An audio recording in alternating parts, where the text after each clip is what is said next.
Welcome back, everybody. Let's take a trip through time back to 1975, which now we're going to feature the 1975 Topps baseball card set, which in my opinion is the second best set of the 1970s, following in the footsteps of 1972. So let's jump into this 660 card set and let's talk about it. So this set was released obviously in 75, but featured the final seasons for a couple players that are featured prominently right on the first page here. The final cards we have in here are for Bob Gibson, although he has a card in the set. We also have a highlight card right at the top here. We also have the last player card image of Hank Aaron with the Atlanta Braves, because actually the last card in the set is going to be with him in the Milwaukee Brewers uniform. And we also have Al Kaline, who actually wasn't an active player in 74 or 75, but they had a 74 highlights card where he was able to join the 3,000 hits club. So as with other sets of the era, it started off with the highlights from the previous season, going into the players thereafter. But let's talk a little bit about the set itself before we jump off this first page. As you can see, something is distinctly different from the 1974 card design and even the 1973 card design. And really any card design probably since 1971, where we have colored borders on the set. We didn't have colored borders since 71, which was all black, but we have multiple color borders. As you'll notice throughout the set, you have different color variations. So you might have a brown with a orange. You have a brown with like a darker orange here. You might have a pink with a blue, which actually is my favorite combination, along with the blue and the yellow, followed by the team name, which is like in a 3D design to be able to kind of pop out of the card with the position and a little baseball circle here, which is also kind of popping off the card too, as well as their team name. If they're actually a player that was on the All-Star team that year, you see how their name or their position actually highlighted or outground or has a background of a star, and you have their position in there. All right, so let's kind of jump in here. As you can see, as I point out the Hall of Famers on the first page of most of the card sets as they go through, and you see the first 5 cards are actually Hall of Famers. Hank Aaron highlighting his home run record-breaking season. Lou Brock, his single-season stolen base record at that time. Gibson reaching 3,000 strikeouts. Kaline hit the 3,000 hit club. And Nolan Ryan struck out 300 batters for 3rd year in a row. Then we have some other guys that you don't know as much about. We have Mike Marshall hurling 106 games that season. And then we have 74 highlights with no hitters, also featuring Nolan Ryan as well. All right, so I'll jump into this set. One of the cool things about this set is actually it has a parallel set, which was the first time Topps did that. And it wasn't really repeated again until the Topps Tiffany designs, which were introduced about 9 years later with 1984. There's a Topps mini set. So the cards are going to be about an inch smaller on each side. And you can see that those cards are going to be featured distinctly different because of their size if you match them up with their regular size 1975 cards. And they did the whole set. It was a regional set that was released mostly in the Midwest, but they're plentiful. You can easily put together the mini set. The mini set would also be reaching a premium if you're looking for prices, just because it is a little less plentiful than the 1975 card set. One of the interesting things about the 1975 card set, despite it being released in wax packs, cell packs, and rack packs all in one series, for some reason, the first 132 cards are a little less printed in comparison to the rest. All right, so let's jump in here. Obviously, the colors are the first thing that kind of stands out to you, both in the uniforms. You see some of the features in some of the players. This was like, by the time we reached the mid-70s, they're all wearing those big softball-type uniforms. And you saw a lot of the uniform styles of the previous eras kind of going by the wayside at that point. You don't see a lot of buttons on uniforms at that point because they're all kind of pullover things, although you still see that with a few of the teams, such like the Yankees, I think, still went that direction. And obviously the colorful card design as we previously discussed. All right, so kind of jump in here. They still have the All-Star Rookie Cup teams. You see Frank Tanana is featured on here. And we have manager cards, which also have the player or the manager, which is highlighted here with the team in the background. All right, although not a Hall of Famer, Thurman Munson obviously is a pretty prominent player at this era. You have Raleigh Fingers here. Jerry Koosman, although the player that was also with Nolan Ryan on his rookie card. Bill Russell's a big player of that era. Dave the Cobra Parker. Burt Bryleven, one of my favorite Burt Bryleven cards. I just love that he's blowing bubble gum in this picture. You have Dusty Baker. Ron Santo with the White Sox. which is a funny image in my opinion. Is also his last card of a Hall of Famer in this set. And I like that it's with the White Sox personally.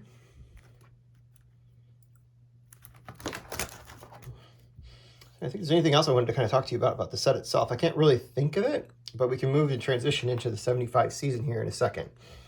So we have our first all-star player. You can see with Brooks Robinson, we have the little star where we have the position listed on there. Also AL All-Star. It'll be an NL All-Star if it's in the National League.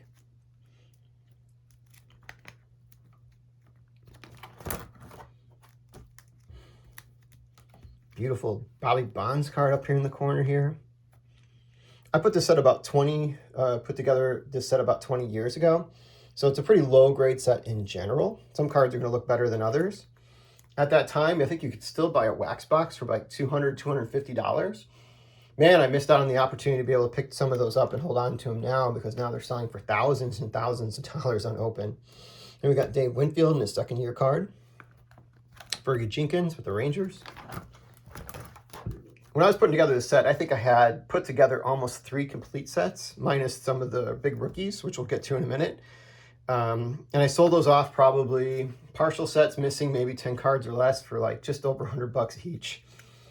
Good luck finding a set that's like only missing 10 cards for like $10 each at this, or for about $100 now. You got John Blue Moon Odom, Mike Schmidt down here in the corner. Ted Simmons, Hall of Fame catcher. Carlton Fisk, who during this season actually hit that famous home run in the World Series against the Cincinnati Reds. So we can kind of transition into the season itself. So our 4 playoff teams, we have the 4 divisions at this point. We had the Red Sox, who later went on to play the Cincinnati Reds in the World Series. But the other teams who made the playoffs were the Oakland A's, who were trying to compete for their 4th consecutive World Series at that point, but lost to the Red Sox. And the Pittsburgh Pirates were the other team that was in the playoffs that season. Obviously, that season is pretty famous, probably more for the Red Sox than it would be for the Reds, but it was the first World Series win for the Big Red Machine in this era.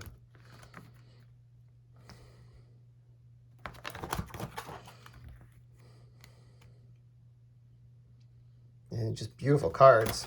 I wish I had them in better shape in hindsight now, but I couldn't really afford getting really high-end cards at that point. We have Pop Stargell.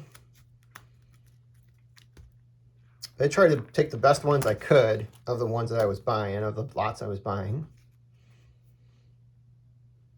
Earl Weaver, down here with the Orioles. I just think these are beautiful cards. All the different color combinations you could see in this set. If I would want to replace the checklist, if I ever dived into the set to do that, get one with no marks on it. Phil Necro. It's a little miscut.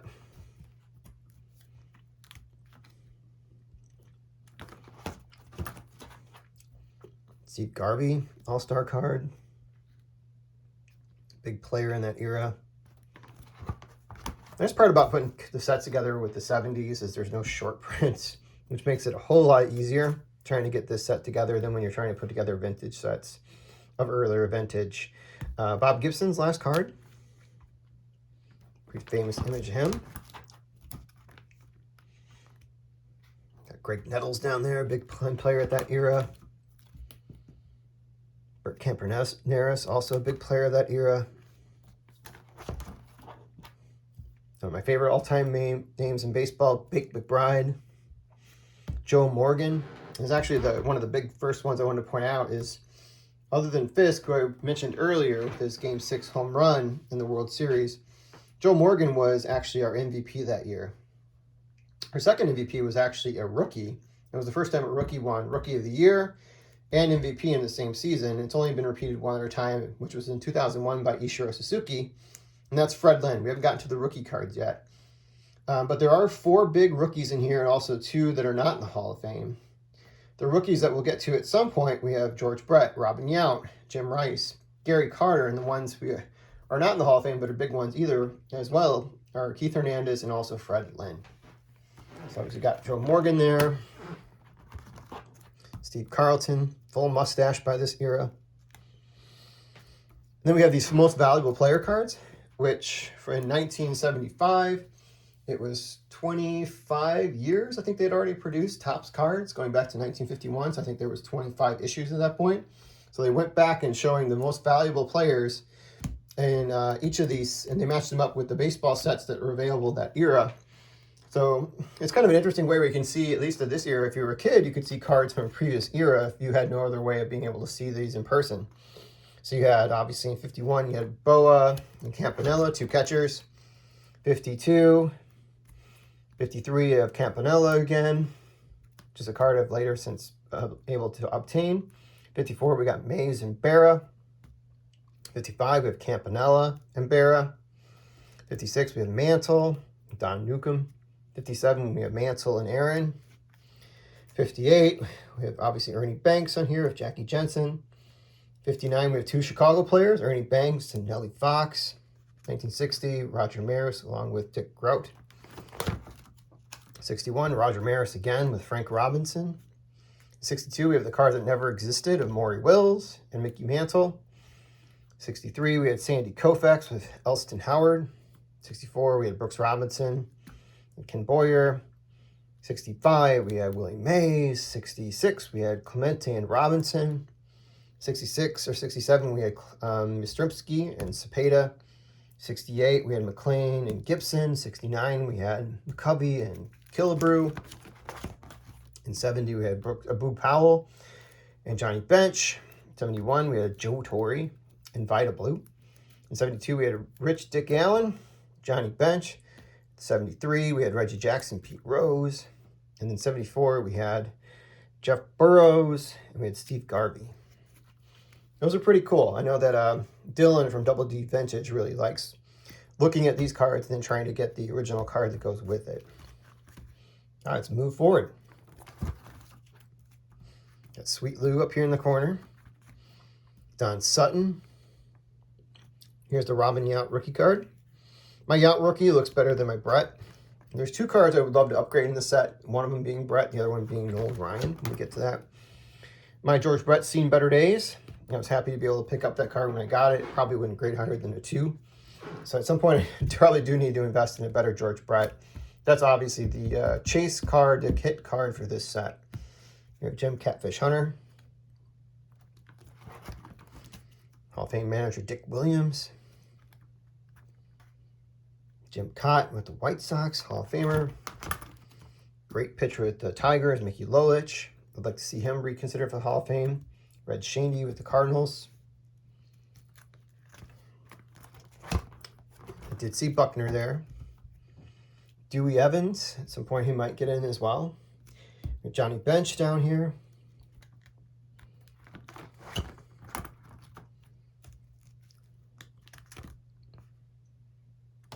Ahead.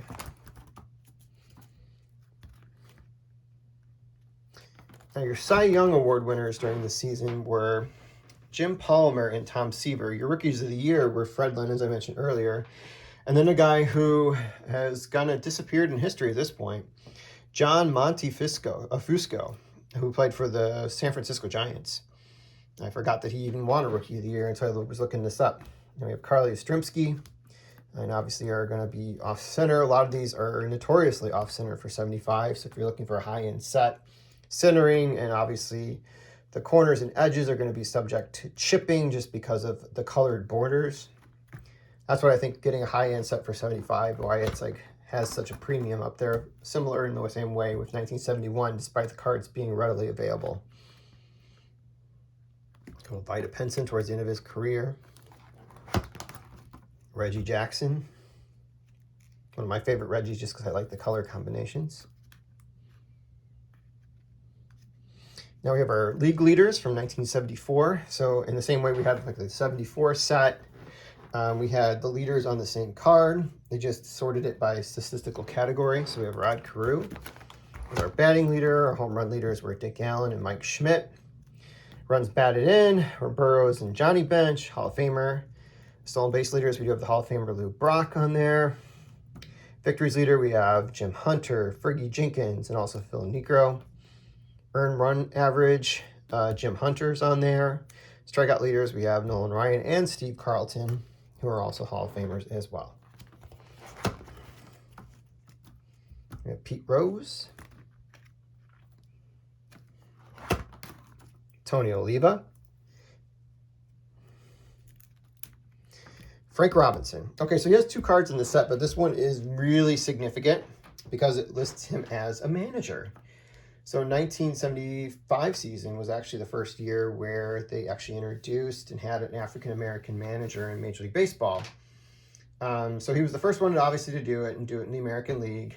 The next one didn't come again until 3 years later, which was still the American League, and actually was Larry Dolby.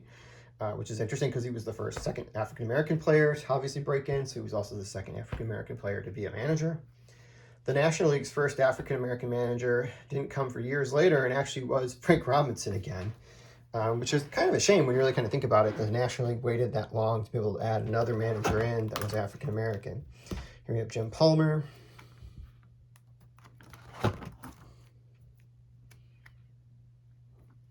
Bobby Mercer's a Giant, which just doesn't feel right since I always associate him with the Yankees.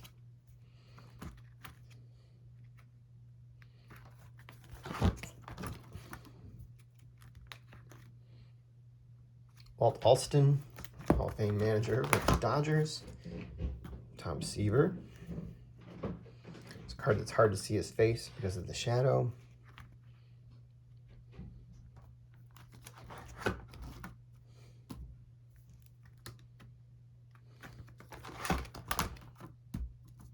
Color commentator with the White Sox, Steve Stone. Here, Ron Say, one of the All-Stars at that point. Dick Allen, one of the 4 White Sox to have won the MVP award.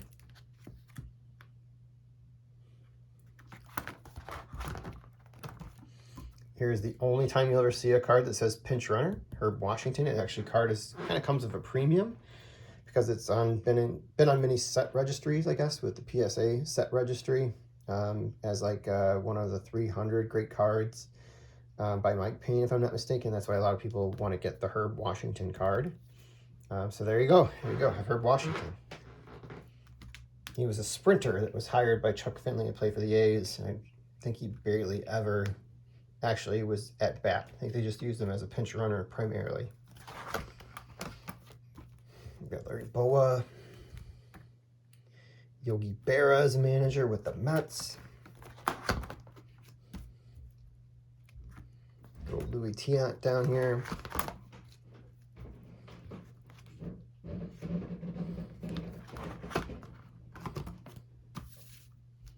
Willie McCovey with the Padres, which also looks weird to me because he's not with the Giants.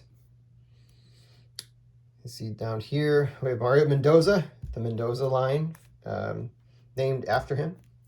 So here we go, we have the playoff cards. We did have the playoff cards still being readily made during this era. So we have the AL Championship, so I talked about the Red Sox knocking off the Oakland Athletics, and then the Pittsburgh Pirates falling to, at that point, to the Cincinnati Reds, if I'm not mistaken. Oh, this is like, it says the Dodgers Pirates. So this is 74, I'm sorry. This is the 74 season. So this would have been when the Mets played the Oakland Athletics. I don't know why I screwed that up. But here we go. We have, played the Los Angeles Dodgers. So we had the Oakland A's beating the Los Angeles Dodgers. There's a card featuring Reggie Jackson on here. It was their 3rd straight World Series at that point.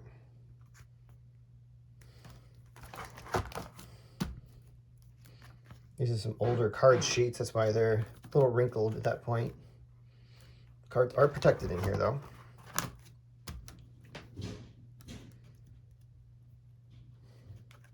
Fosse, best known for getting annihilated at home plate in an All-Star game by Pete Rose. Happened a few years earlier than that. See, my Nolan Ryan is not looking so great.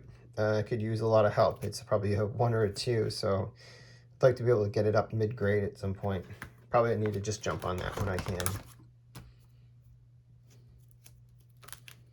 Billy Martin is a manager with the Rangers. Getting near the end here, we're in the 500s.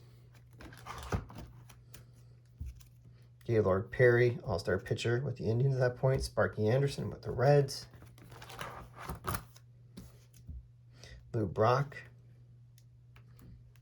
Pretty good looking card there. Billy Williams, second to last card. Obviously, his last one was with the A's in '76. Mine could definitely be replaced as well. There's Goose Gossage. Good off-center Oliver card here.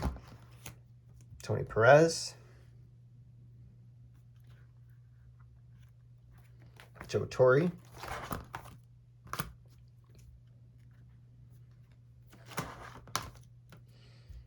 Here's your Frank Robinson, his last player card from 1975, listing him as a designated hitter with the Indians.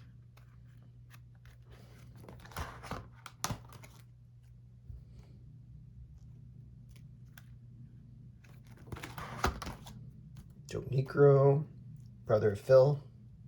We got Rod Carew. Kind of a fun looking image there, holding the bat at the camera.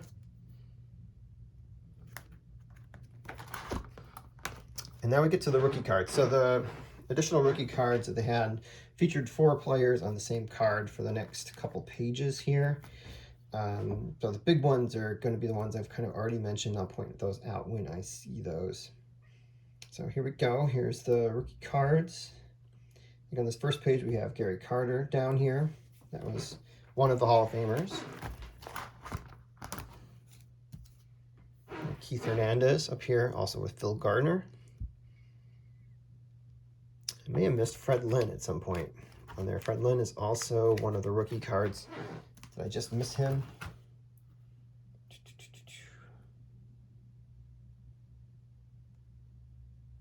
Oh, Jim Rice. Also forgot Jim Rice on there for those who noticed that one. Okay, Fred Lynn is somewhere in here. I'm just blanking on it right now, but Fred Lynn was the other big rookie card that's featured like this. Here he is, Fred Lynn, up here in the corner. All right. Now we're getting to the back of the set now. We have Harmon Killebrews' last player card here up in the corner. Minnesota Twins, even though I think he spent that season actually in Kansas City. That's one I need to replace too at some point. I would say of all the sets I put together in the 70s, this would probably be the one I'd want to probably get better images and get them graded. And here we have Hank Aaron up here in the corner to wrap it up, which I think was the first card I got for the 75 set. All right, I hope you guys enjoyed that. I know it was a quick look through it. If you have any questions or you want to talk a little bit about the set, because you're building it yourself, feel free to leave it in the comments and feel free to reach out to me. All right, have a good one.